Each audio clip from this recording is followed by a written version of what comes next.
Hello YouTube, welcome to Money Smarts, where we help you increase your financial knowledge so that you can live a better financial life. And speaking of living a better financial life, this week's lesson is on how to build wealth when you're starting from zero. Now there are a lot of books and videos out there on how to build wealth, and most of them provide some useful information, but a lot of them also assume that you have some level of wealth already. Maybe they assume that you have some savings, but you're not saving enough. Or they may assume that you have a certain amount of cash left at the end of each month, and you're just not putting it to good use. But what if you are barely getting by and pretty much living paycheck to paycheck? How do you build wealth when you have no money? Well, today we're going to attempt to tackle that problem and give you some tools and tips that will hopefully set you on your path to building wealth. I'll warn you up front though, if you are currently struggling financially, but you want to be able to build wealth, then you will have some tough decisions to make, and it won't come without making some sacrifices. But if you seriously want to change your financial position in life, then stick around and we'll tackle this problem together.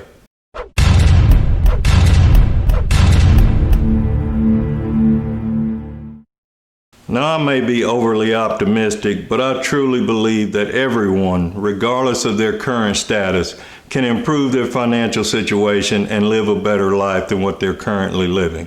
Now I didn't say that I believe that everyone can be rich, at least not in terms of money, but rich is such a relative term anyway. I do believe that everyone can live a rich and fulfilling life, but that depends on your definition of rich and fulfilling. If you feel like you can't build any wealth because you don't ever have any money to do anything with, then the first thing you have to do is know for sure where all of your money is going.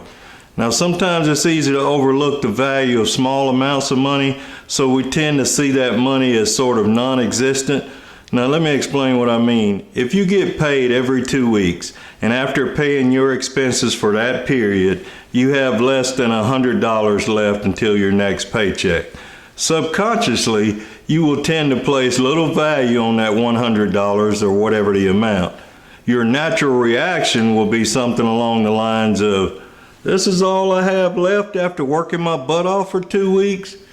Now, because you have put yourself in that state of mind, and understandably so, you will likely not do anything productive with that money.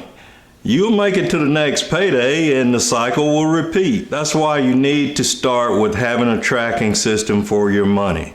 Yes, I'm talking about a budget, but like I've said in other videos, I really don't care what you call it, but you need some mechanism other than yourself that will keep track of all of your spending. I know you think you know where every penny goes, and maybe you do, but you still need a tracking system. You need to be able to look at all of your spending for the month. If everything you have coming in is going toward essential living expenses, then you really only have one choice if you want to begin to build wealth. If all of your expenses are truly essential, then you have to find a way to increase your income. But first start by understanding how all of your money is currently being spent. In other videos I have recommended the app Mint, but there are other free applications that will accomplish the same thing. Find one that you like and give it a try, please. You might be surprised by what you discover. Once you have your tracking system in place, if you happen to find that not all of your spending for the month is truly essential, then you can decide where you can save money and how much you can save. Whatever the amount, commit to using that money to pay yourself first. Whether it's half of that $100 you have between paydays, or $100 a month you were able to cut from your spending, or $100 a month you could pick up by doing odd jobs. Either way, you now have $100 a month that you can invest in yourself and start building wealth. If you really want to start building wealth, I know you can find a way to come up with $100 per month. There's an increasing demand for gig workers, everything from Uber drivers to virtual assistants. There are a lot of jobs that can be done from the comfort of your home. All you may need is a computer and an internet connection.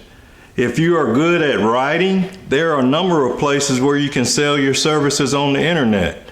Check out sites like Fiverr, that's Fiverr, and Upwork to see if you have skills that you can market on the internet. Once you have identified a source of money, have that money automatically transferred to a savings account every month to begin your emergency fund.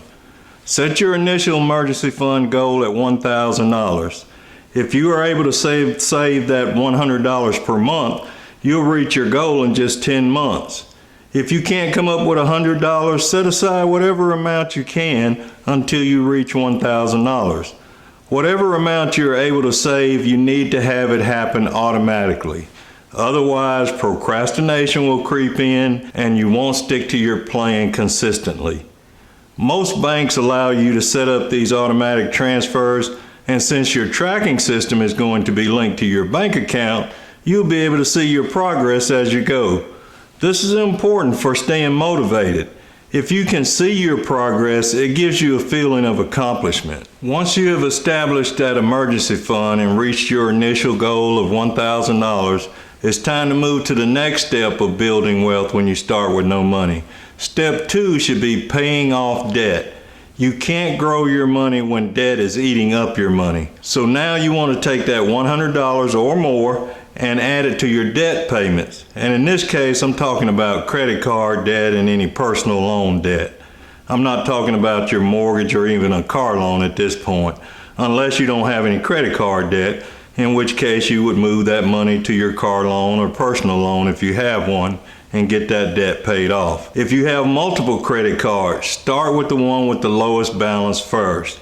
This is what's known as the debt snowball method. Once the lowest balance is paid off, you direct all of that money to the next lowest debt, and you keep combining payments until all debt is paid. If you need a good calculator to show you how soon each debt will be paid off and how much interest you will save, watch my video on debt freedom. And in the description for that video is a link to a debt freedom calculator that will allow you to see the results of using the debt snowball method as well as the debt avalanche method, which is where you start with the debt with the highest interest rate first and work your way down. If you're starting from scratch on your wealth building plan, I would recommend you use the debt snowball method because it allows you to see progress faster, which you will be tracking with your money tracking system, right? Right. So now that you have an emergency fund started and you've knocked off some debt, it's time to start letting your money work for you. If your employer offers a 401k or other retirement plan and you are not contributing to that plan, then you need to start contributing. If you already are contributing, then increase the amount that you're putting in. If your employer offers matching contributions up to a certain percentage of your pay, then your first goal in this area is to work your way up to that matching contribution limit. That's free money, so you want to make sure you're getting all of that you can. If you're already at or above the matching contribution limit, then keep bumping up your contributions until you reach your limit for the year. For 2020, you can contribute up to $19,500 per year, and if you're over age 50, the IRS allows you another $6,500, which puts your total at $26,000 for the year. Now, depending on where you're starting from, that may take a while to reach that maximum limit. That's okay. Make a commitment to yourself that every time you get a raise, you're going to direct at least half of that raise to your retirement account. If your employer does not offer any kind of retirement plan, then you will need to start your own. You can open an IRA account with Fidelity for just $50. Actually, you can open an account with $0 and Fidelity gives you up to 60 days to deposit at least $50 in order to keep it open. Don't worry if you don't know anything about investing. There are a number of ways to get started, and the most cost-effective way for a new investor to get started is by investing in index funds or exchange-traded funds, or ETFs as they are known. I would suggest starting with a fund that tracks the S&P 500. In the past 90 years, the S&P has had an annualized average return of around 9.8%. Through 2019 anyway. If you need help getting started, Fidelity offers different levels of advisory service, or you can contact me and I will be happy to help you develop an investment strategy. There is a link to my website on the home page for this channel, and email and contact information can be found there as well. The most important thing is to get started and keep this momentum going. So at this point, you've started an emergency fund, you've paid off some debt, and you're ready to start investing. But before you dive headlong into investing, we need to revisit our emergency fund and allocate at least a portion of that money that you freed up by paying off your debt to your emergency fund. Your ultimate goal should be to have at least 6 to 8 months worth of those essential living expenses set aside in case you find yourself out of work for whatever reason, be it an economic recession or a pandemic. And how are we going to determine what those essential living expenses are? Right, you're going to use your tracking system. And depending on which tracking system you choose to use, you may be able to track your investment with that same system. This can be really inspirational when you can watch your assets increase as you watch your liabilities decrease all in one place.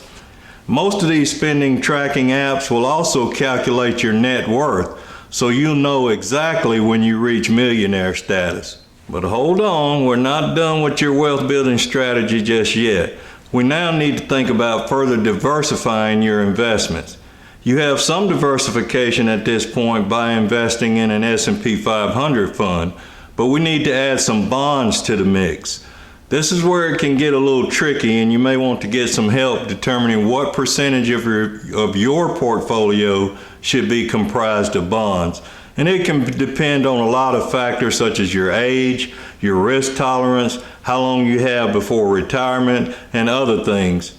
If you are young and have a long time until retirement, you can usually afford to take on more risks. So a good mix for you may be 80% stocks, 15% in bonds, and 5% in cash. As you get closer to retirement, you need to take on less risk and preserve your capital. So a better mix for you at that point may be 60% stock, 30% in bonds, and 10% in cash. Bonds are going to yield you around 3% on average compared to almost 10% return on the S&P, but they're also typically safer than stocks, so you're lowering your overall risk by adding bonds to your portfolio. Every situation is different, and your portfolio allocation should be aligned with your financial goals and your time horizon. So now that we've made it this far with our wealth building strategy, it may be time to take another step. So far, we've started an emergency fund, we've paid off some crippling debt, we're investing in the stock market, we have some money in bonds, and we have some in cash. Now we need some other passive income streams in order to complete the framework for building wealth when you started at zero. Now, one of the best passive income streams you can have is real estate. There are a number of different ways you can invest in real estate, and there are basically 3 main types of real estate. There's residential, where people pay you for the privilege of living in your property. There's office buildings, where people pay you for the privilege of conducting business in your property. And there's commercial property, where businesses pay you for the privilege of building or selling products or services in your property. Getting into real estate can be a little more complicated than getting into the stock market. So if you're thinking of adding real estate to your wealth building strategy, be sure to watch my videos on investing in real estate. Now, I know I've made all of this sound very simple and easy, but I also told you in the beginning that you would have some tough decisions to make. One of the most important tools that you can have when trying to build wealth is discipline. Don't listen to the naysayers who will try to tell you what you can't do. With discipline, determination, and a plan, everyone can improve their financial situation in life. I truly believe that because I am living proof. If you knew my background and where I came from and what I've been able to accomplish, you would know that you too can attain wealth and achieve your financial goals. But you have to believe in yourself, you have to have discipline, you have to have a plan, and you have to change how you think and how you behave when it comes to your money. Like I always say, change your behaviors and you can change your life. So until next time, behave well.